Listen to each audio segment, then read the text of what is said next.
Welcome back, football fans, to a Halloween trade deadline edition of Necessary Roughness right here on the Bite Size Sports Network. As always, I'm your host, John Boyd.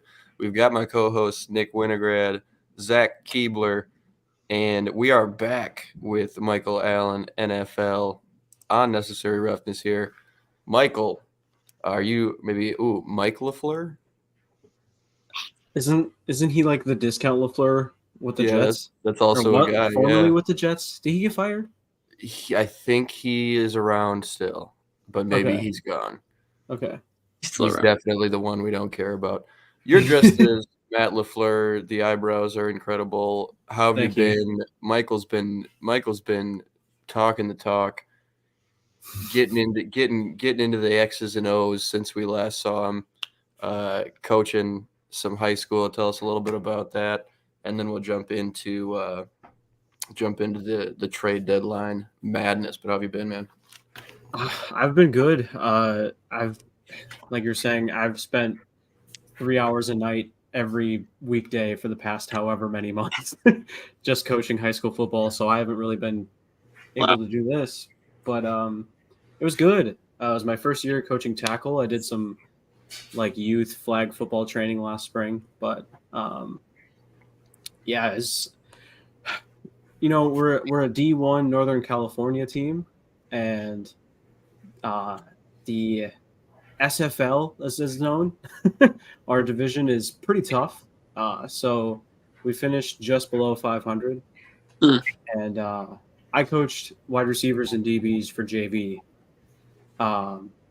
and we had a better record than varsity. So I'll take it. It was an awesome experience.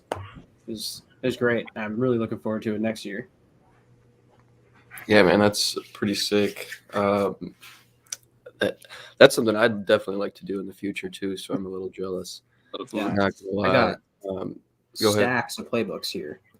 Oh, hell That's yeah. what this is. This is part of the Matt LaFleur costume. That's awesome. Yeah, it's just playbooks and then like play sheets. Like, Sweet. Oh man, we should get somebody to be. Should do a skit with somebody as Joe Barry. he doesn't deserve any spotlight. He gets enough attention as is. All right, you know what? That's a fine segue into. We're gonna jump into some trades, but let's jump into a member of that Joe Barry, a former member now of that Joe Barry defense, cherished among Packers fans. Sweet Prince, Rasul Douglas has been traded to the Buffalo Bills. Rasul Douglas in a fifth to the Bills for a third-round pick. Seemed like, I mean, this is a great move for Buffalo. They've just been hurting at corner for the longest time, and it's not really for lack of trying. They spend high capital on Khair Elam. They're banking on their Pro Bowl corner coming back and Trey White, and unfortunately going to miss some more time. So, in lieu of a Dane Jackson CB1 situation, they go out and grab Rasul Douglas, who is a quality starter in this league over the past couple of years. He's had great ball production. Bit of a rocky start to his year, kind of found his stride in Green Bay.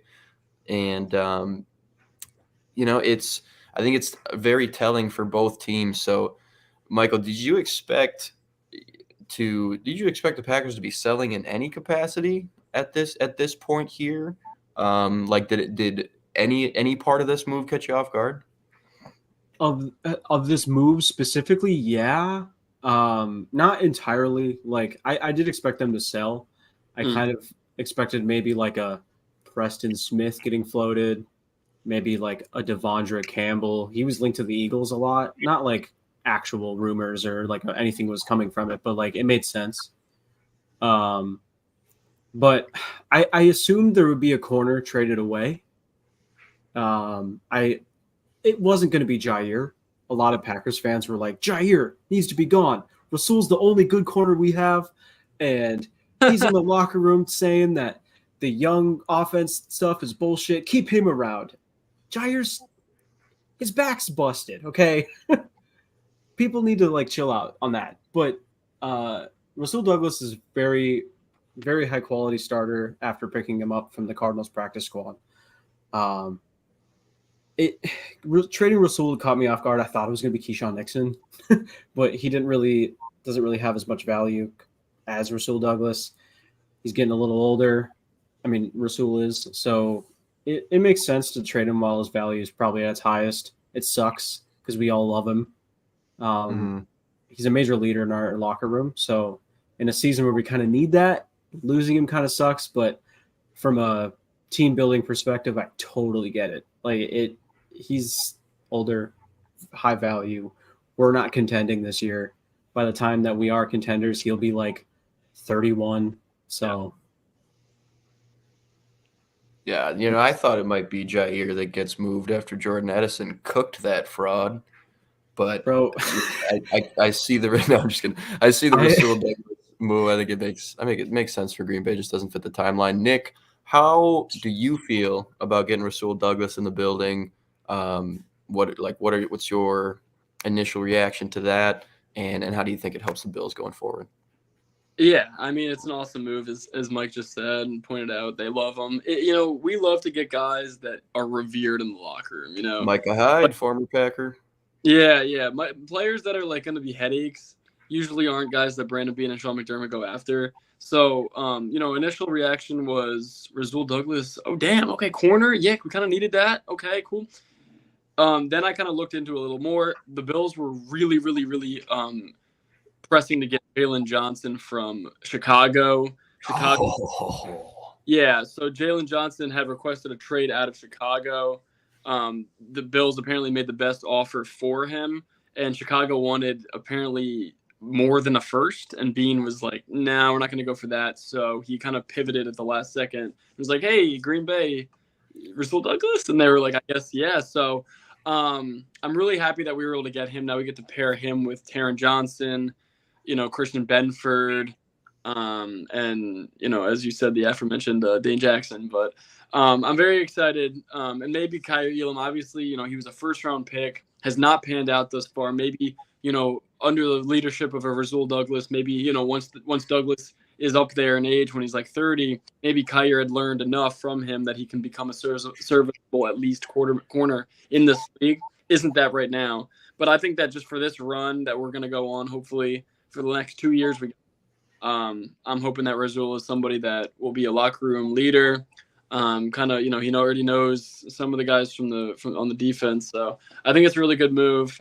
Just giving up a third. We really haven't given up a lot of picks over the last couple of years. So I was surprised Beane did do that.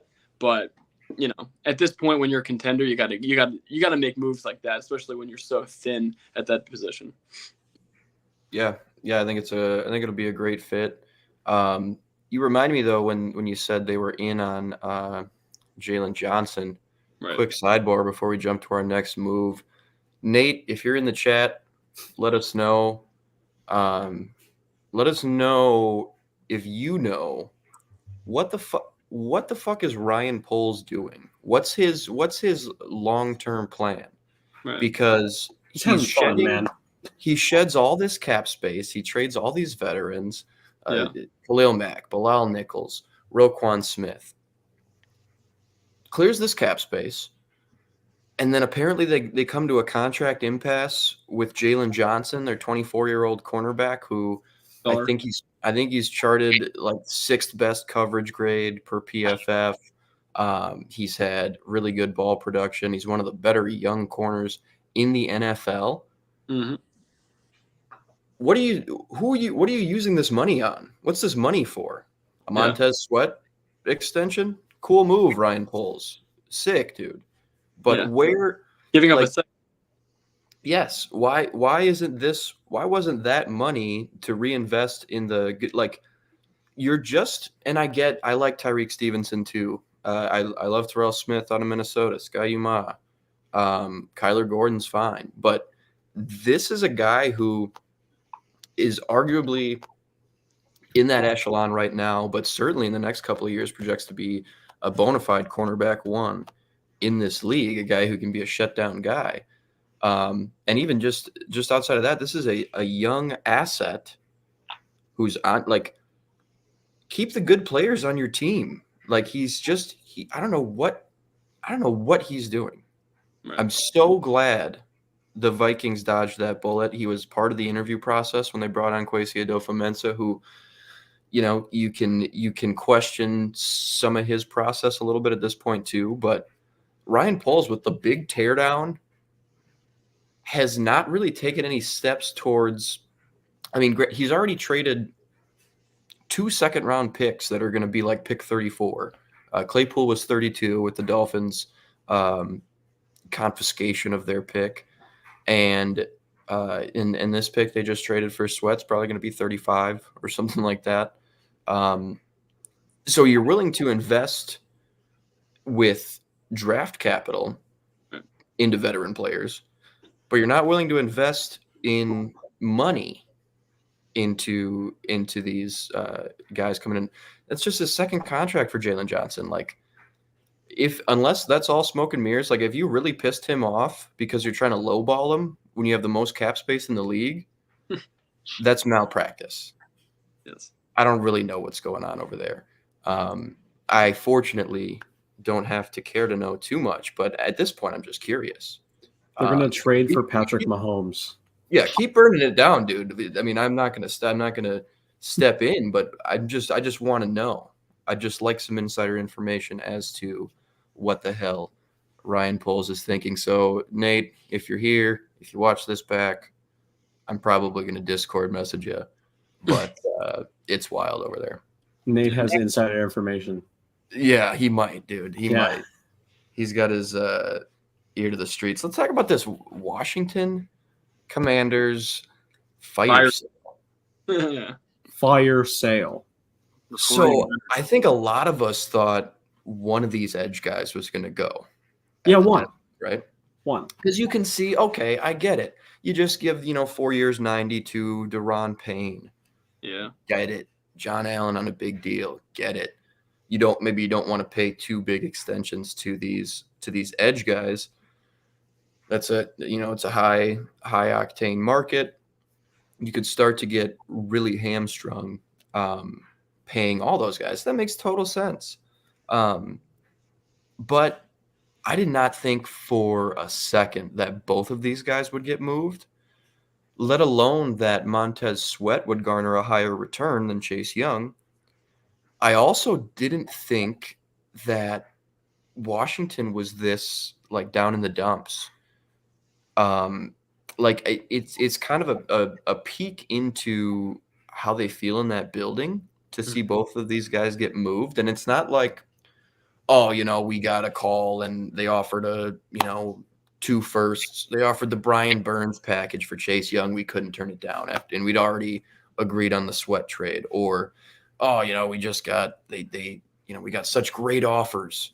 Or these guys explicitly didn't want to be here. Like, that seems really weird that all of a sudden what was one of the best units, not even just best defensive lines, one of the best units when healthy across the league was that Washington 4-man front. And now that strength is probably going to end up a weakness. You're going to have to reinvest in that position again. I just thought one of those guys would have gotten a second contract with Washington. Keebs, this is a team that your team might have just sent into this downward existential spiral that they find themselves in. What is your thought on Washington kind of going forward now? I think they're kind of coming to, and Howell's been great, went toe-to-toe with Hurts. They were slinging it around.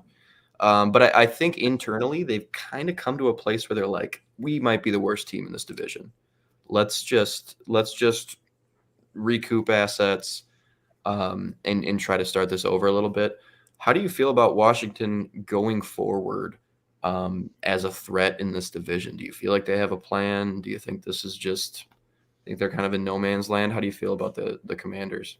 Well, it's hard to say that they're the worst team in the division given that Jets and Giants game. Holy explicit term. 26 punts. Yeah, for over 1,000 yards. Absolutely crazy. But no, that being said, being their division rival, I like it a lot. Like you said, it's two guys that are some of the more highly touted guys on a front in the league, and then you just give them up to the championship favorite before the 3-game losing streak or whatever. And then losing them for what they took in total, they got a second, a third, and a fifth. It's pretty good.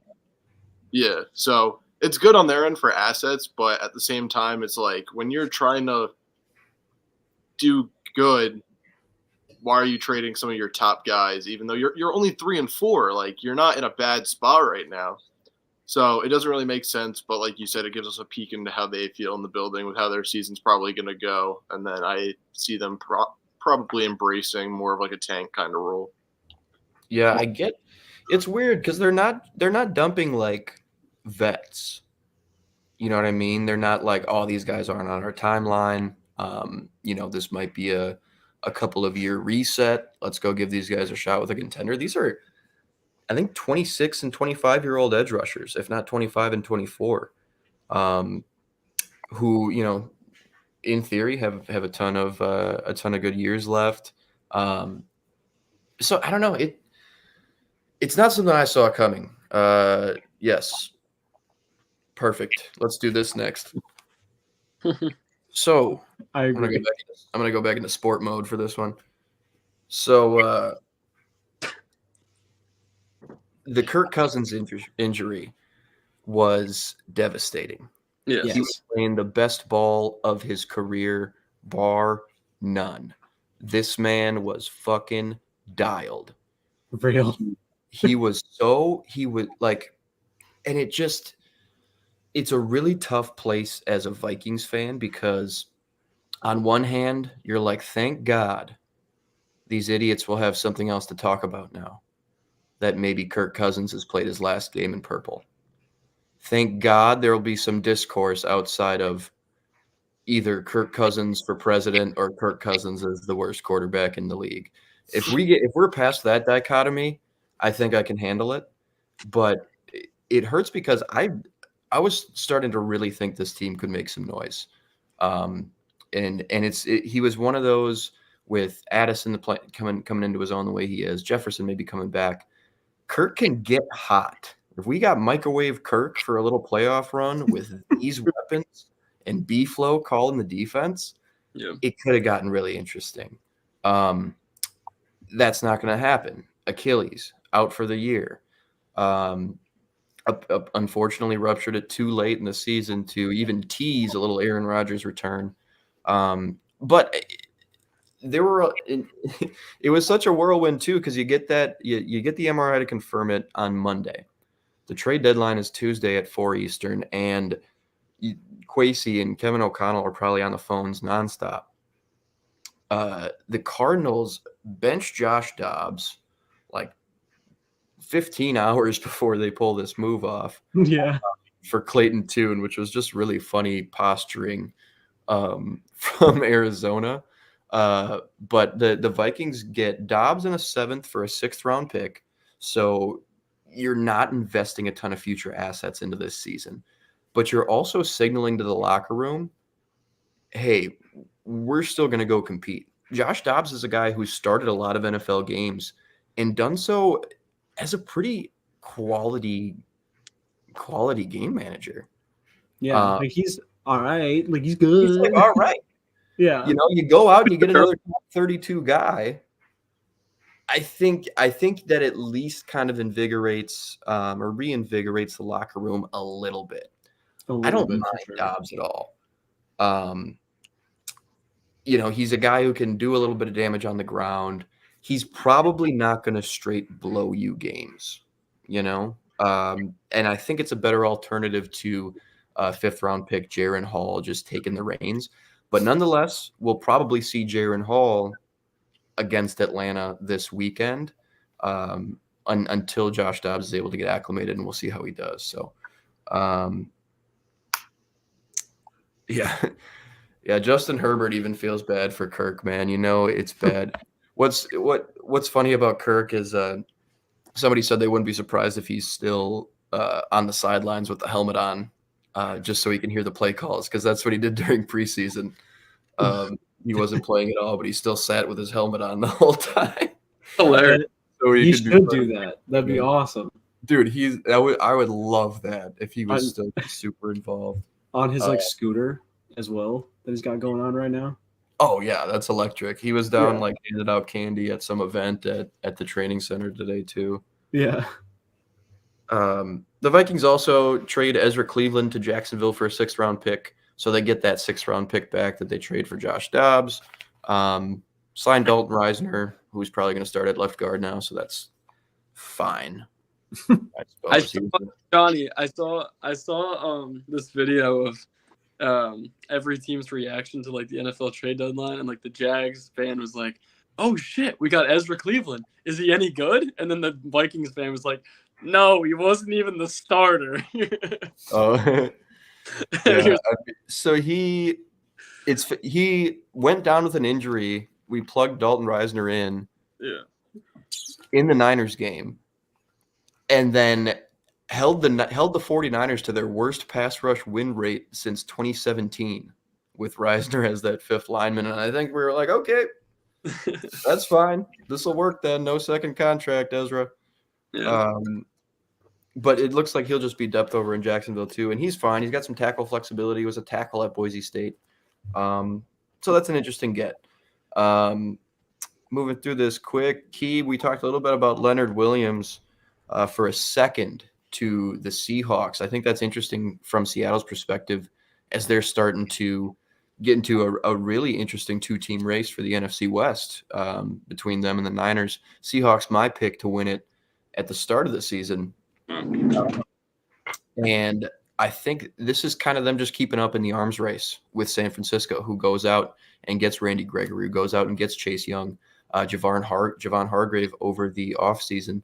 And Seattle just saw a need there. They've been pretty good against the run, but I think it's good, good practice for them to still beef up that run defense. Leonard Williams has been top 25 in pass rush win rate for interior defensive linemen this season when he's been on the field.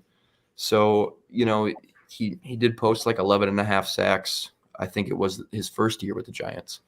But he's an interesting pass rush threat, run stopper on the interior for Seattle to go alongside Draymond Jones and Jaron Reed. I thought that was a good get, and they send the Giants a 2nd rounder just for taking the bill. And I think the Giants are just fine with that. They pay that $9.5 million and get a 2nd round back instead of what might have been a 4th or a 5th. Keebler, how did you feel about this move? Likely Giants are kind of out on this season anyway. Getting a 2nd round pick back is actually pretty big time. Yeah, so at first I was upset about it because I'm very high on Leonard Williams. But after doing a little bit of research, apparently he wasn't even in like our future plans. So taking a 2nd round pick back that can be used as like a trade asset, or even just to snag a hole that we need when we have a lot of holes to fill, especially on the offensive end, I think that move's good. The Seahawks, I think, are responsible for the minimum, and then the Giants are responsible for everything else, like you said. Yep. So, I don't know. I think getting that, like you said, getting that 2nd round pick is good. And then moving along from there to hopefully fill some of these holes that we've been needing, especially on offense. Yeah, man, I like it. This was probably the move I looked at and was like, I think this is like the most win-win move of the day for me. Getting a 2nd back as the Giants is awesome.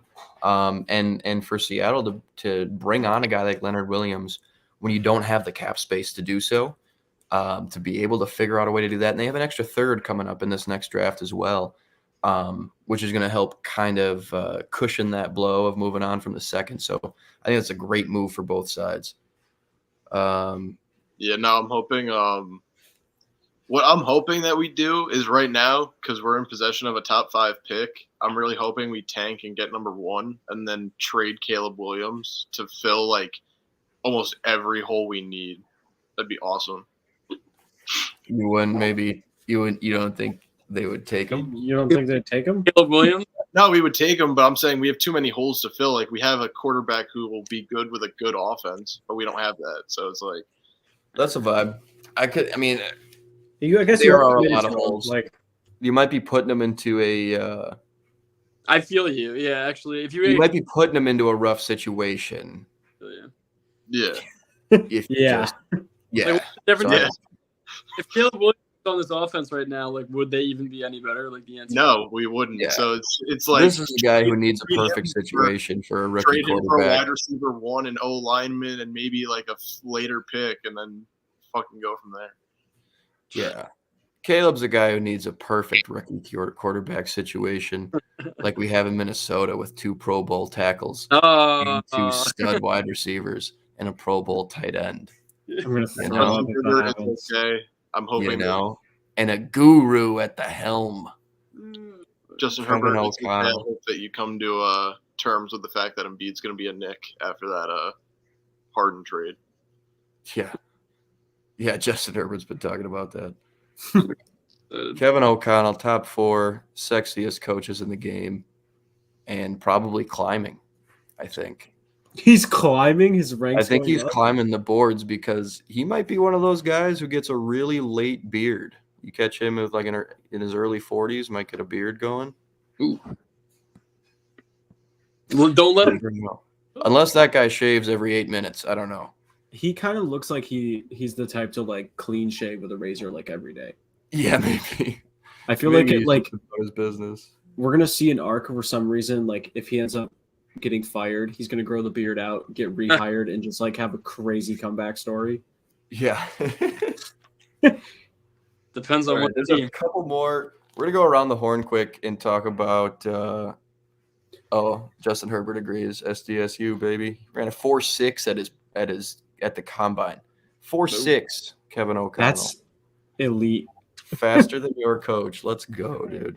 A couple other ancillary moves to put on the table before we go around and give our best move of the day before jumping into some actual football. Contavious Street going from Philly to Atlanta after Grady Jarrett goes down for the season, which sucks for my AFC or NFC South champion Atlanta Falcons. And then we've also got Donovan Peoples-Jones going to Detroit for a 6th from Cleveland, which seems weird. You didn't think Cleveland would be selling at the deadline with the defense they've been fielding this year, and especially not at receiver, but maybe they just want to get Cedric Tillman some more snaps and are just leaning into that.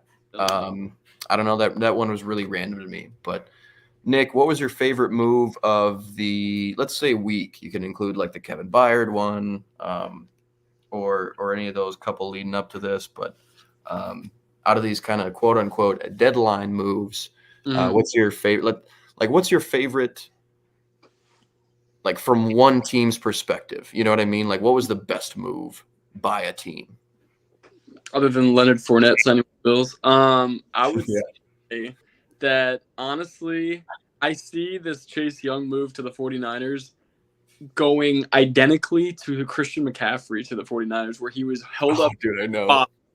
He was held up on the bad team where people are calling him a bust because he hasn't been able to do anything with the Washington, whatever their names are. And now he's going to the 49ers. And, Christian McCaffrey was like, oh, yeah, he's getting hurt all the time, right? Oh, Chase Young gets hurt all the time. Oh, Christian McCaffrey is a bust over, whatever pick. Oh, yeah, Chase Young's a bust number 2 overall pick. Then he goes to the 49ers and he scored in like 75 straight games. And then Chase Young's going to go to the 49ers and he's going to be like, oh, shit, Chase Young, sack, pressure. And so I just honestly see that being like the most influential move of all of these. The Rasul Douglas move to the Bills, I mean, I'm not going to be a homer, but that's awesome. A really good move. I already talked about it, though. I think Chase Young he just breaks out. Like he's unleashed. He's on a elite defense that they needed that actually. They'd actually been struggling a little bit with pass rush, and he is generational, and he's been in like cooped up in this box in Washington where Jonathan Allen talked about it. He is sick of this, and I know that everybody else is. So Chase Young is probably so excited to go to probably one of the most beautiful cities in the world, playing for one of the best teams in the world. So I think that move is going to end up being the best one when we look at it at the end of the season.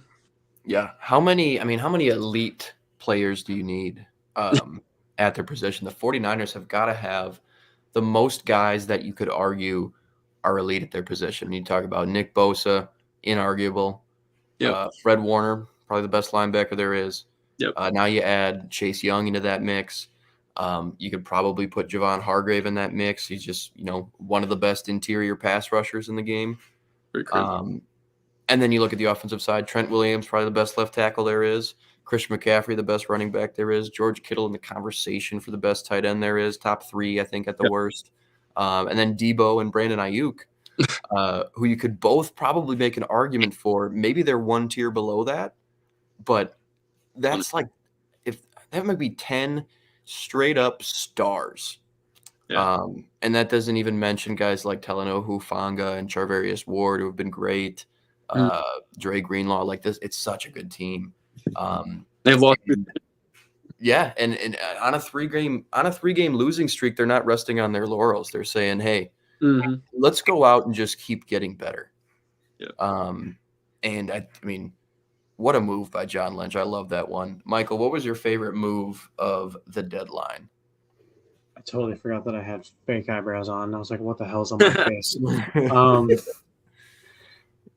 It's really hard to argue the Chase Young move. It's like that was besides the Rasul trade, like that was the only one that I had like a real reaction to.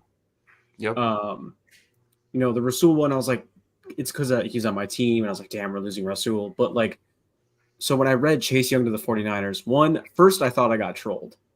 Right. I didn't think that was real.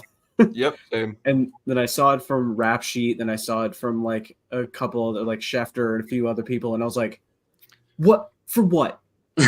What do they need him for? And like, it makes a lot of sense. They're gonna have an insane just front 7. Just their defense is only going from elite to insane. Like they just don't on need the edge. It's Chase Young, Nick Bosa, Randy Gregory, and Drake Jackson, who's been Gregory and Jackson were really serviceable opposite Bosa. Yeah, exactly. They don't need him, but it's like the Eagles going to get Robert Quinn last year, where you're like, okay, but what, Yeah. But for what? Instead of Robert Quinn, it's like in his prime Chase Young. Yeah, it's just for what? But also, like, I get it. Like, Sure, yeah. I genuinely was baffled. Yep. It was also, the shock of the Commanders saying, we don't need edge. We're going to have Hill or something at edge rusher now. So that was probably, that has to be the move I pick. It sucks because it is the 49ers, and that means everybody around me is going to be really happy, and I'm sad about football. So everybody's going to be like, yeah, Chase Young gets another sack. That's 7 between him and Nick Bosa. And I'm going to like watch Jair Alexander 15 yards off coverage and be like, yeah, I love good defenses. Yeah. So, yeah. It's going to be great, but oh, dude, yeah. Keebs, what's your vote? Are you kind of on the Chase Young train, or is there a move you liked a little bit more? You guys aren't going to believe this, but I think the best move had to be Chase Young to the 49ers. yeah, it has to be. There's not much else to say. I just think that's the best move. Yeah. No, and it probably just is. I think the only other one in that category for me where it's like this move could be the difference in this team, like getting to the Super Bowl and not, or like, it's that type of needle mover for a good team. The only other one in that conversation for me is Kevin Byard to the Eagles. And I don't think that's quite as impactful, but it's one of those trades where this is a 7-1 football team. that's firmly in contention. They've had some struggles at DB, and you go out and you get one of the best coverage safeties in the league to add to what's probably the best defensive front in the league. Granted, the Niners will have something to say about it going forward, but all of the pressure, I suppose, on that defense, no pun intended, has been on the defensive line to get pressure, and the coverage on the back end hasn't been great. So I think going out and shoring that up for a good football team, just a great football team, just going out and getting better at the deadline is sweet, and that's what the Niners did as well. But I think when you talk about an edge rusher compared to a safety, just from a positional standpoint, that edge rusher should be more impactful. And then it's also something where, you might go ahead and maybe it's a rental. Maybe it's a Super Bowl run rental on a guy looking for his second contract. But maybe you go out and extend Chase Young, and suddenly you've got Nick Bosa and Chase Young for 5 years. I don't know. I mean, I think it's for this particular team, it's actually worth a rental. Like, I'd pay a third-round pick for, 9 to 13 games of Chase Young this year, and see ya after that. But it'll also be, the ball will be in your court if you want to extend him as well. John, I have one question for you. Do you think that the 49ers swung this move because they felt a little bit of pressure from Seattle after making the Leonard Williams move, just because Seattle's now in first place in the division, and they swing that move to get Leonard Williams? Do you think the 49ers were like, we've lost 3 straight, I think we got to do something here? You think they felt pressure in that room, or do you think they kind of thought they were going to make that move all along? I think 100%. I think that could have had, that's a pebble on the scale for sure. Mm-hmm. I think that has them leaning a little bit more that direction, maybe has them get a little bit more aggressive to make that move. Yep. Because I think they're coming to realize, hey, we're not infallible. This front can get bottled up by the outstanding Vikings offensive line here and there. This team can get better, and Seattle's a really talented football team that's starting to hit their stride.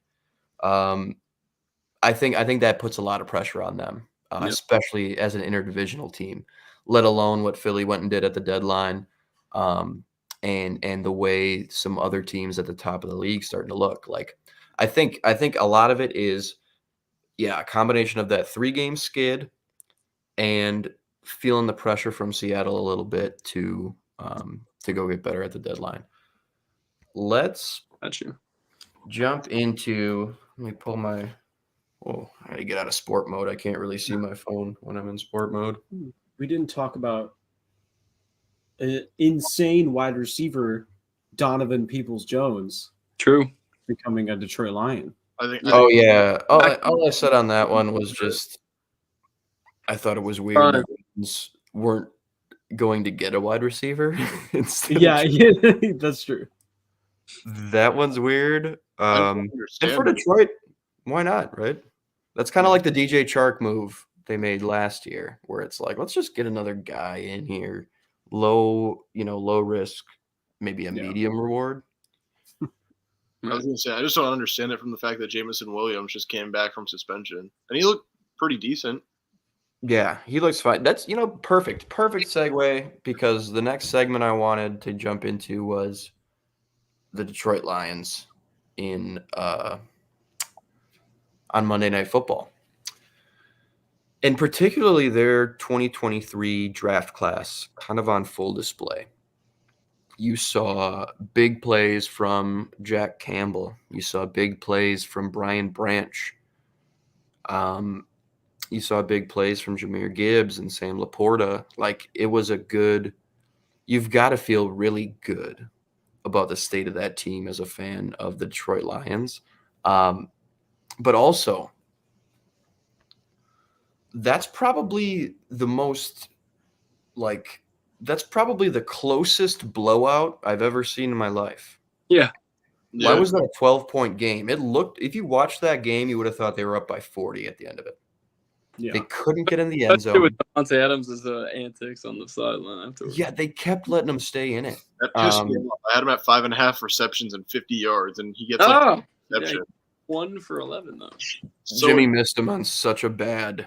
and he's on my fantasy team, so even double down on that. That was He horrible. missed him on 2 touchdowns, I think. Oh, Yeah. that was an overthrow of Super Bowl 52 proportions. I think Yes. one would have been a 73-yard, and one would have been like a 60-yard. Yeah, I think it would have been He looks closer like to dog like shit. 80, but yeah. So if they lost, Garoppolo looks so bad. they lost by 12 and Adams was missed on 2 touchdowns, they would have won. Yeah. That's Yep. what I'm saying. So, like, that's why I worry about it. Like, if I'm a Detroit fan, I'm like, yeah, nice win, but like, why the hell were the Raiders even in that game? Like, that's a little bit worrisome. Why can't like Turning the ball over, being sloppy with it a little bit. Yeah, like, hey, let's slam the door shut. I get it's the Raiders. Let's not play with our food though, because that was like too. You were too uneasy moving through that game if you're cheering for the Lions, in my opinion. And I know because I was cheering for the Raiders, and the whole time I was like, they got a shot. They could do this. They're still in it. Like that shouldn't have been the feeling on either side. But I don't know. I think that that the first few picks for the Lions this past season caught a lot of flack, more so based on the that's funny, more so based on the draft position than the investment than the player themselves. Brian Branch at 45, though, I think you should forgive all sins and transgressions to that point because, first of all, why is he there? Second of all, kudos to the Lions and Brad Holmes and the boys for just saying, okay, why? Like, I know we went out and got C.J. Gardner-Johnson. I know we've got Tracy Walker and Kirby Joseph, who we're really high on, but this guy shouldn't be on the board anymore. Let's just go get him. Kudos to them for not worrying about positional value, not worrying about the draft process groupthink where it's like, oh, maybe he's falling for a good reason. Maybe we don't have good intel. Just take him. He's a great player. I'm pissed the Vikings didn't take him still as much as Jordan Addison's fine. But I don't know. I think it's panning out for them. And I think if they utilize Jahmyr Gibbs consistently, a lot of that criticism won't really be remembered. If we have a big year from Gibbs, Sam Laporta continues to be like he was their most targeted receiver last night. But if Jahmyr Gibbs starts to get a bigger workload, I think a lot of that criticism will kind of die down, and you'll forget what that was like even.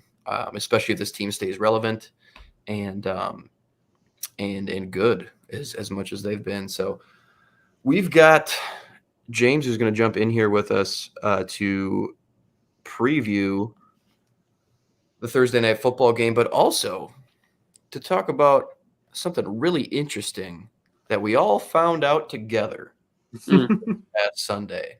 Yeah. That Will Levis can goddamn sling it. He's the savior. Didn't you know, John? He's the savior. I knew this, guys. You remember the picture? You guys remember? You did have the picture. Will Levis and in a nice the purple and flames. gold. You just had the wrong colors on. Back, dude. It was supposed to be baby blue. Unis. Yeah. Oh. And look at him in the baby blue. I will go on record as saying I always wanted Will Levis. I was never mad about the pick. I wanted the whole time. Yeah, James was always on Will Levis, so we got to give him his flowers there. Yep. I think for a lot of people, that was kind of took them by surprise. I think not only just from the draft process where a lot of folks were lower on Levis, and then you see him slide all the way out of the first round. What that does to the zeitgeist around him is very much like, oh, forget about him. He's not good enough for a first rounder. He's not going to pan out. He's not going to be ready year one. And then you see them, Tannehill's down. We're going to go in. We're going to start Will Levis. Mm-hmm. I think nationally, and maybe even for some of that fan base, it was like, all right, well, see you next year. Let's see what Levis can do. We did this with Malik Willis last year. Let's see if we, you know, if we kind of have another underwhelming young rookie in the mix. And he gets out there, he throws 4 touchdowns. Mhm. He leads the league in average depth of target on Sunday. And yeah, 4 touchdowns. Ryan Tannehill hasn't thrown 3 or more touchdowns in a game since 2021. And on the season to this point, Ryan Tannehill had 2 touchdowns. Wait, Yes. what? Yes. 1, 2. I'm 1, 2. so sorry, 1, 2. James. I haven't watched any Titans games this year. Well, now you know how the season's gone, buddy. Wait, no. That's why I haven't seen him on Red Zone. Yeah. They're never there. Never there. They're never there. But James, I'm really excited about the Titans suddenly. I think it's gonna put the defense in go mode when they feel like they have a guy who can potentially make up for a defensive mistake instead of playing to where, hey, if we give up 18 points, we might lose. Correct, and they've been doing that since AJ got traded. Did you see the video NFL tweeted out of Jeffrey Simmons' reaction on the sideline when Will Levis throws it deep? No. He just starts going nuts and going, "I told you, man! I told you! I told you!" And he goes out and he's got a sack the next drive. Like it's I was like every other Titans fan. I'm like, all right, like we got to find out what we got. The season's a wash. It's over. Let's move on. And then he started to just. He's got something in his arm it's like a rocket ship, I think. It says Chronicles. It's probably the mayo in his coffee, just giving him that extra little jolt. He found something, man. It's either that or the banana peels he's eating. But he's got an absolute cannon. My boy, Justin Herbert. He's got a rocket of an arm, and he looked way better than I'd have ever expected. Oh, it's a Bible verse on his arm. D-Hop getting behind the defense, looking like he still got it. Even the little stuff, man, the pocket presence, the awareness. He wasn't taking sacks like Tannehill, or specifically Malik does it all the time when he gets in there. The play that's not really talked about is the third down with like 2 minutes and 45 seconds left in the game. They run a play action. There's a guy in his face. Instead of throwing it out of bounds or stopping the clock, he just falls down, takes a sack. And they have to burn their last time out. Like that kind of stuff is really impressive. Like that's the stuff I like. Obviously, you see the arm strength, the bombs, but the little stuff, the pocket awareness, that kind of stuff is what really, really impressed me on Sunday. Yeah. Let us know in the comments down below what you thought of Will Levis's rookie debut as a starter. But I really liked too what they had in the game plan for him. There are some people out there saying that, you know, hey, Levis wasn't that good on Sunday. They kind of schemed him up and whatever and moved the pocket for him and blah, blah, blah. Good. Well, yeah, you can do that. You could do that. You're supposed to do that. You're supposed to put players in the best positions to succeed. That's something they didn't really do with Malik. But I think what they want to do just really isn't conducive to that skill set. I think what they want to do is very conducive to the skill set of Will Levis and was conducive to the skill set of Ryan Tannehill like 4 years ago, 3 years ago. Because now you can, they want to punch you in the mouth with Derrick Henry and set up play action from under center. You know, this isn't a spread offense. They want to establish the run, set up play action, and be able to attack you deep and stress you deep, or get guys in a position to get some yards after catch. And now you're able to get a guy who, you can do a big play action rollout. You can move the pocket for him, which isn't training wheels. That's just a football play. Tannehill can't do guys that. Who are trying to ruin James's fun. No. You know what I mean? But that's what you do. You move him out of the pocket. You get his eyes downfield where he's able to almost get into that little crow hop and just can let the howitzer go. Oh, he has an absolute cannon. Absolute cannon. And they're able to kind of just tee him up for these big shots in a way they weren't really with Ryan Tannehill. And he's also got some juice with his legs. his maneuverability in the pocket's really sharp. That was one of his best like NFL ready qualities coming out. One of his best traits was like pocket presence, being able to climb the pocket effectively to get into those deep throws. And then just the velocity he can put on a throw.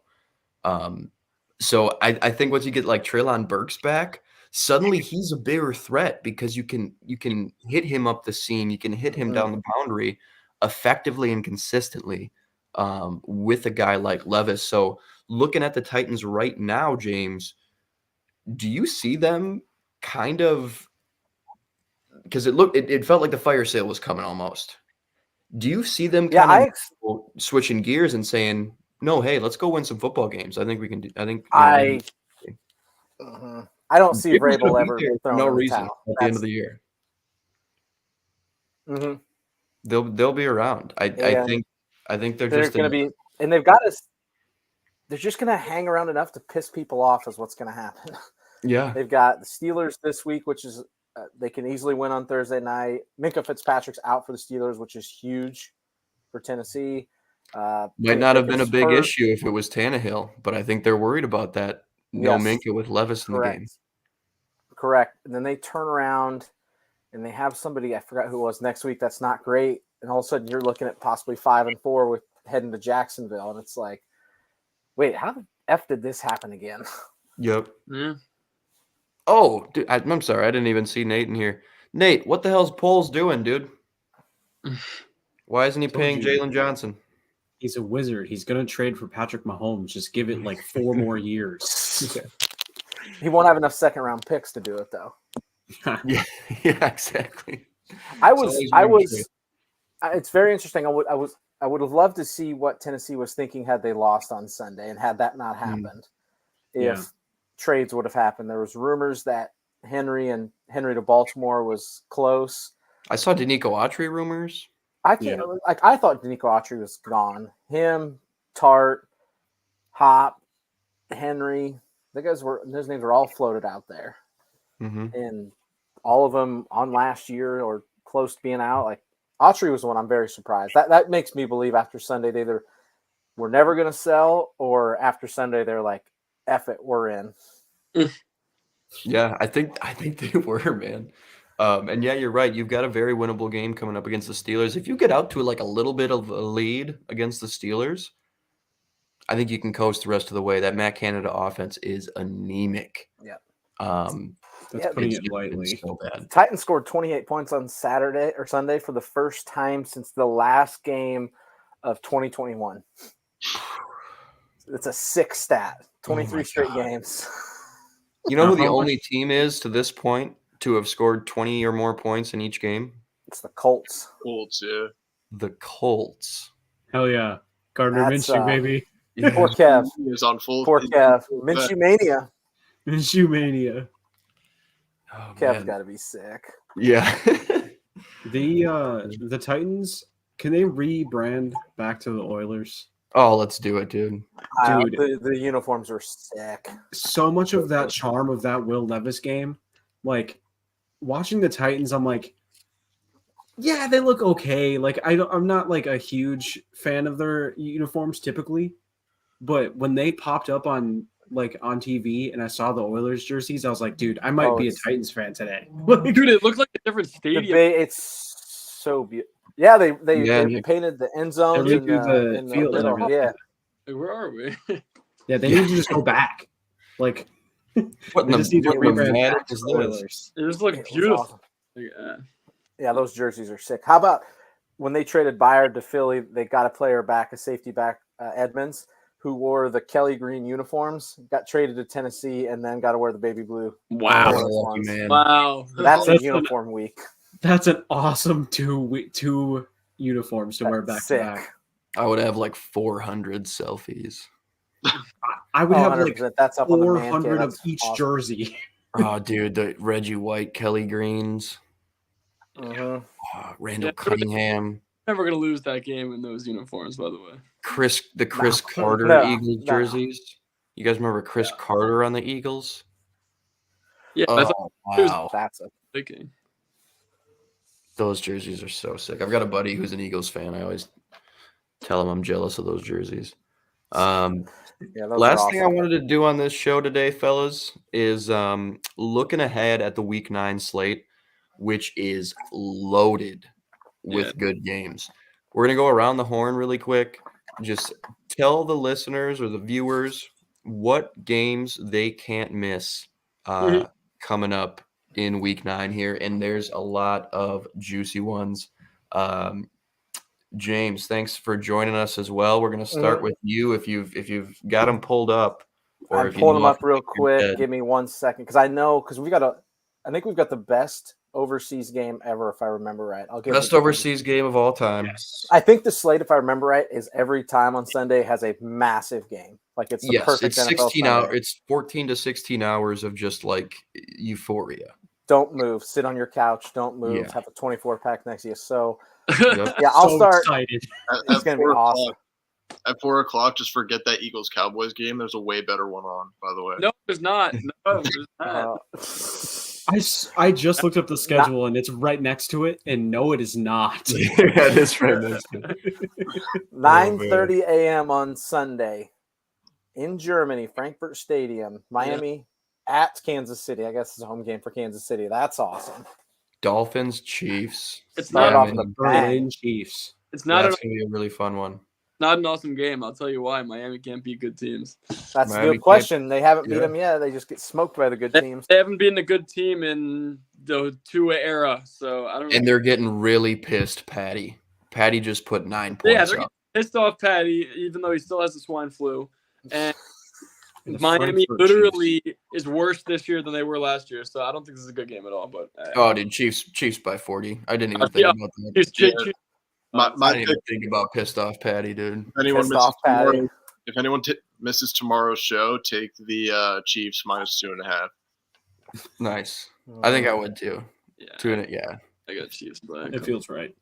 Yeah. Nick, what do you think for week 9? What do the people need to see? I mean, yeah, I was just bullshitting. Obviously, like that early one. Then you That's got analysis. the 1 o'clockers are all right. Like if you don't want to sit on your couch all day, you can maybe do a workout there in the 1 o'clockers or something, and then sit the fuck back down because you got Eagles Cowboys and then Bills Bengals 8:20. So, yeah, the Bills game's going to be interesting because you got the Bengals on a heater. Now the Bills were on a heater after they beat Miami, and then they laid a complete egg against the Jags. So I'm interested to see, like, sometimes you want to play a team when they're so hot because they're like, you don't want to play off pissed off Burrow, pissed off Josh Allen, pissed off Patty Mahomes. Dolphins have to play pissed off Patty Mahomes. We're not playing a pissed off Burrow. They're riding high right now. So I think going into that game, Miami very well could lose that game to Kansas City, and then we're in a position to potentially win that and take the division back. So I think that depending on what happens in the earlier slate of games, that game is just going to be so interesting to watch. It's just like, all the history with the DeMar injury last time they were on the field together. It's just going to be probably a really emotional start of it, and just hopefully it's a good football game. Yeah, and it's tough. The Ravens are coming on. Jags look good, but I think we're kind of back to a place where we were in the offseason and like late last year, where we're like, yeah, but if these teams are healthy or some semblance of their full potential selves, the 3 best teams in the AFC are probably still Chiefs, Bills, Bengals. And these are the 2 kind of vying for that crown to take it from Kansas City in the AFC. So this is a really interesting matchup. It's kind of like,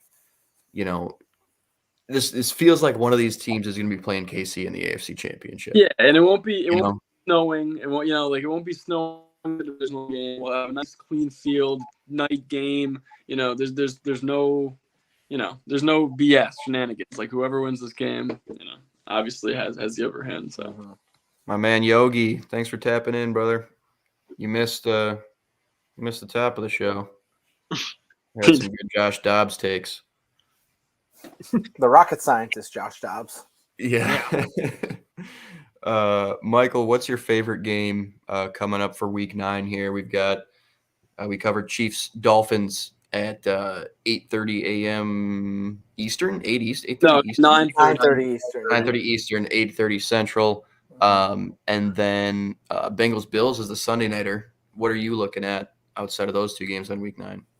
So I want to bring up the time difference with the people amongst the show. Mhm. Yeah, we're all messed up. I start football at 10 a.m. So I'm getting up at 6:30 to Oof. watch a German American football game. Yeah. So I will be up from Lunacy. 6:30 till about 9. I wouldn't want to wake up And- at 6:30 for anything else. I did it for the Toy Story game, and at first I was like, "This is such a cool idea," and then at like halftime, I was like, "I should have went to sleep. I shouldn't have got up for this." But Yeah, that turf in Andy's room too was no good. no, that's asking for a torn ACL. Yeah. But I will say, I'm not going to pick the early window game. I'm not going to pick Bills Bengals, even though I think that game's going to be crazy. I really like the Seahawks Ravens. I think Nice. like that's going to be a good game. Lamar, I'd like seeing Lamar play good football, and he's been doing it. So I'm really excited for that. The Seahawks got something really cool going on in the Geno era. So it's really hard for me to pick between that and then the Cowboys Eagles. Yeah. Mhm. Just because of fantasy, I have Jalen Hurts and AJ Brown. So I've become like a pseudo Eagles fan this season. But yeah, I'm picking Ravens Seahawks, Geno versus Lamar. I think that's going to be like a really fun matchup. And it'll be Leonard Williams' debut, hopefully. Is that a 4 Yeah. or 7 o'clock game? The Seahawks Ravens is That's the the one good. 1 o'clock game. Oh, Yeah, it's the best one. that's a 1 o'clock. Oh, so I really can't get up. Okay. That's what I'm saying. Yeah, so you go from Chiefs Dolphins, that- then you got Seahawks Ravens, Cowboys Eagles, Bills Bengals. Oh yeah. So, Or you could be like me and take the detour and go Giants Raiders. Keeps going Giants Raiders. If you just That's want to see, if you want to see a completely mismanaged confluence of errors between the white lines, check out Giants Raiders. Or if for some reason you only have local coverage, that's the only game on. Check that Yeah. one out. Football's football, right? But yeah, we'll go with my game for the week. We'll go with the better 4:30 game. We'll go with the Cowboys Eagles, just because I'm interested to see if the Cowboys can still hang around in the division, or if the Yeah. Eagles are just going to end up taking off with it. More than likely, it's going to be the Eagles taking off with it. But you never know with the Cowboys; they can come in and lose 42-10, or they can go in and just dismantle you from every possible way. So, like last week. yeah, so I think that's going to be probably my game of the week. I'm excited to see Hurts against that Cowboys defense. AJ Brown, see if he can put on another over 125-yard week. And yeah, make sure if you want to go blind, you can watch the Giants Raiders game because you're going to want to stab your eyes out. But I'd probably go more with the Cowboys and Eagles game. Correct. Yeah. I think, yeah. So Cowboys, we just finally saw them like dominate a decent team in the Rams, at least a well-coached group with some talent. This feels like a game where they get their asses kicked. I don't know why. I hope it's a really good game, but I feel like the Eagles kind of finally play their best game, and you see that separation between the two teams. I like the Cowboys most of the time. Deron Bland's really come on since Trevon Diggs went down. He looks sweet. Still missing Leighton Vander Esch, if I'm not mistaken. He's always But yeah, literally. like. But you know, I like that defense a lot. They're starting to move CeeDee Lamb to the outside. Have Brandon Cooks in the slot. He's had great production as the X receiver in the last couple of weeks now. Was taking like 75-80% of his snaps out of the slot, I think, to that point, and has been really effective on the boundary. So getting to that will be fun. He might be able to do some damage against the Philly corners. It feels like it should be a defensive battle. but this might be kind of a shootout for whatever reason. I think it's advantage Cowboys when they go against the Philly secondary if they're able to keep Dak clean for like 2.5 seconds. I think CD and Brandon Cooks and Michael Gallup are likely to win on the outside. And I sort of feel the same way on the opposite side of the ball. Like AJ Brown's an absolute freight train at this point. People are trying to double him. People are trying to rough him up at the line. Nothing's working. He's ridiculous. So I think with all the attention they'll have to pay to him, if they even want to contain him, then you've got Goddard, you've got Devontae Smith, you've got the best offensive line in football. Like this could be like a weirdly high scoring, crazy game, actually. But I could see Cowboys kind of getting planted on their ass coming off a big win against the Rams. The only other game I want to highlight to round this out is Justin Herbert's Chargers against the Jets. Now, it's Monday night, so you're probably going to be tuned in either way, right? But here's why it might be interesting. So you've kind of got a lot riding on this game now. You've got the Chargers at 3-4, the Jets at 4-3. It's at the Jets. You're coming off of a game in which, as the Jets, you're coming off of a game in which it was like the third most punts in the Super Bowl era. You're coming off a game where you needed a Giants collapse to overcome a -9 passing yards performance from the Giants. You needed a meltdown to overcome a Tommy DeVito Giants second half. 40 Saquon rushes. Fucking Jesus Christ. Sorry. Yeah. I just throw that out there. You needed 39 touches for Saquon. And they got out of it somehow. They squeaked to victory. People are weirdly high on Zach Wilson coming off of that. It's not really because he was good. He made like a couple of plays down the stretch. And if you maybe just tuned into the end, you were like, oh, look at Wilson. He wasn't good. So we'll see if they're able to do some damage against Brandon Staley's defense and the Chargers lose this game. I think Brandon Staley should be fired. If they lose this game, and it's not just because of a bunch of errors on the offensive side of the football, and it's not because of, something fluky. Yes. All right, good. I've got your support. Yeah, but you got to think about every single quarterback. Yeah, go ahead, Nick. Every quarterback that's gone into MetLife to play the Jets so far has struggled. So, like Josh, week 1, Mahomes struggled, Hurts struggled. They've shut down basically every single elite type, quarterback. So Herbert going in there is going to be interesting as well, because if he's able to play well, that shows a lot. But if he's not, I actually wouldn't be surprised if he struggles, because everybody else has. Wait, we're considering Josh Allen an elite quarterback? Yes. Stupid. We are considering the league's leader in total touchdowns an elite quarterback. Is he also leading the league in interceptions still? Or he's also leading the league in completion percentage, and he's on pace for the most yards in his career, and he's leading the league in total touchdowns, and he's not leading the league in turnovers. So, okay, so we got over the interception hump? No, we have not. I don't really care about that, though, because I like the touchdowns. So I'm not really concerned about the turnovers. Oh, yeah. Between Herbert and Keebs,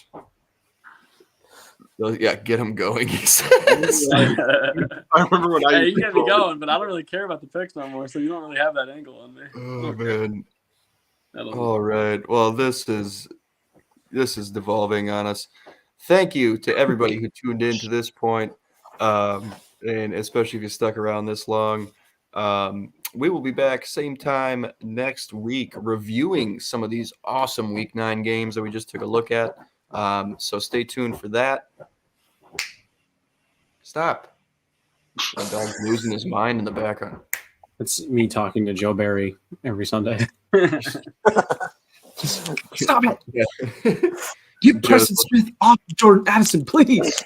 Joe's like Michael, maybe, or Joe's like Matt, maybe cover 2 invert in the red zone, and you're like, no. No, stop it! It's the equivalent of a dog like tearing up a couch for me. Yeah. I don't even know where I was on the outro. Thanks, Kevin. We'll be back next Tuesday. We'll be talking about all this junk. Stay tuned. Tomorrow we've got the Sportsbook Junkies podcast. Is that correct, Keebs? What time is that tomorrow? 6 p.m. Central, 7 p.m. Eastern? Yep. Wednesdays, 7 p.m. Eastern. 7 p.m. Eastern, 6 p.m. Central, 4 p.m. Pacific. There we go.